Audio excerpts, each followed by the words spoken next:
Bonjour, dans cette vidéo, on va voir comment trouver un bon titre pour ta page de vente. C'est vraiment super important. Je te dis tout dans quelques secondes. D'abord, je me présente. Je suis Jean-Michel Guépé. Je suis coach business depuis 2014 sur Internet. J'aide les infopreneurs, les entrepreneurs, les coachs, etc. Tous ceux qui ont quelque chose à vendre sur Internet, je les aide à augmenter leur chiffre d'affaires et à trouver des clients. Je suis ton expert en vente. Alors, je te laisse juste quelques secondes et je te reprends tout de suite.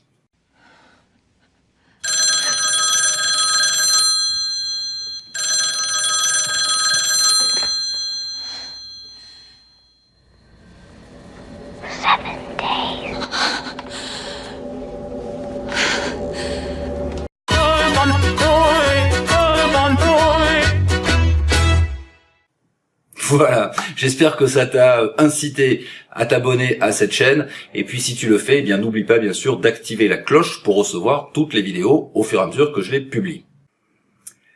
Alors ces fameux titres pour tes pages de vente qui peuvent d'ailleurs aussi te servir pour des webinaires ou bien des vidéos, etc., des séquences de lancement, enfin bref, il te faut des titres de toute façon, y compris pour tes emails.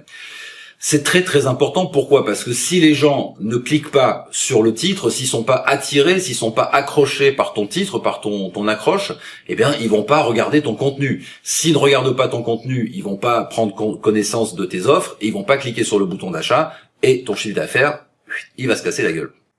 Et ça, c'est pas bon. Alors j'ai déjà fait des vidéos pour te dire qu'il fallait pas réinventer la roue, qu'il fallait déjà utiliser des titres qui existaient déjà et simplement les remettre à ta sauce. Aujourd'hui, on va voir en fait justement un exemple. Cet exemple, c'est le vrai ou faux. Alors c'est intéressant d'utiliser les titres vrai ou faux parce que ça apporte un petit côté ludique, si tu veux, à ta proposition. Il faut pas oublier que sur Internet, les gens qui sont sur Facebook, qui sont sur YouTube, sur Instagram, Twitter ou tout ce que tu veux, sur Internet en général, même quand ils regardent ton blog, etc.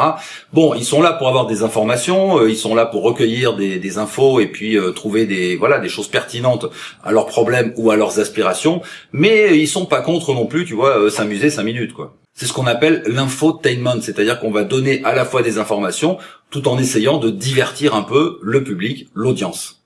C'est pour ça d'ailleurs que sur Facebook, tu vois passer souvent des petits jeux, des petits quiz, des petits trucs comme ça, tu vois, qui sont finalement amusants, mais avec derrière une vraie stratégie marketing.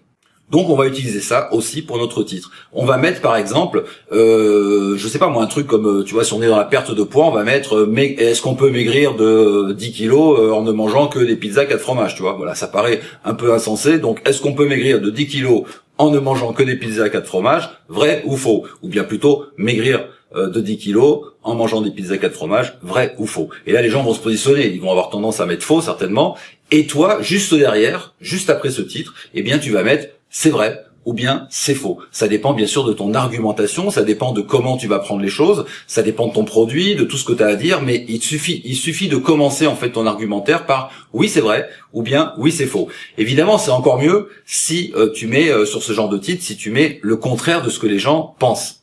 Donc maigrir de 10 kilos en ne mangeant que des pizzas 4 fromages, toi tu arrives dessous et tu mets oui c'est vrai. Alors maintenant, il va falloir que tu te débrouilles pour argumenter et pour montrer que effectivement ça fonctionne. Je sais pas, on va prendre un autre exemple. Par exemple, je pourrais mettre sur un titre, tu vois, 10 000 abonnés sur YouTube en moins d'un mois, 2 points, vrai ou faux. Alors je vais arriver en disant non, c'est faux parce que blablabla, ou bien oui, c'est vrai parce qu'il y a qu'à faire comme ça. Voilà, tu vois, c'est toujours le moyen d'argumenter derrière. Mais en tout cas, ce qui compte, c'est qu'on a eu une accroche qui est un peu bizarre, qui est un peu amusante parce qu'il faut se poser des questions et qui va accrocher justement l'attention du spectateur, de l'audience. On va capter l'attention.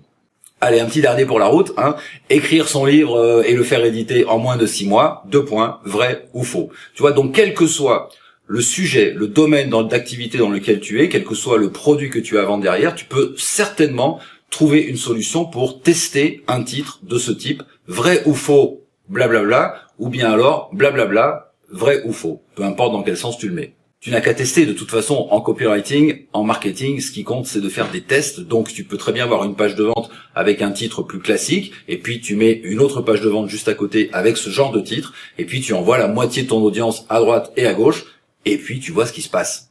Mais je l'ai déjà fait quelques fois et je peux te dire que cette accroche, cet objet avec, je l'ai fait notamment dans des emails, donc cette accroche avec vrai ou faux, elle fonctionne, les gens vont plus cliquer que sur un titre plus classique.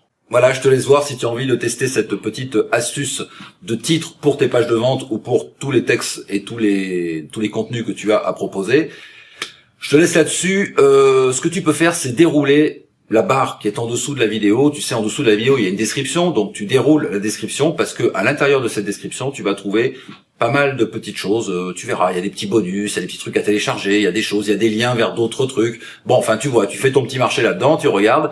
Et puis, si tout ça, ça t'amène à rentrer dans ma liste de contacts privés, eh bien, je te dis bienvenue. Je vais pas t'envoyer beaucoup d'emails. Moi, j'envoie à peu près un email par semaine, des fois 2, tu vois, pas plus. Mais ce sont des emails qui sont importants. Tu vas adorer. Voilà, tu peux partager, tu peux liker, tu peux commenter la vidéo. Je te dis à bientôt. Ciao.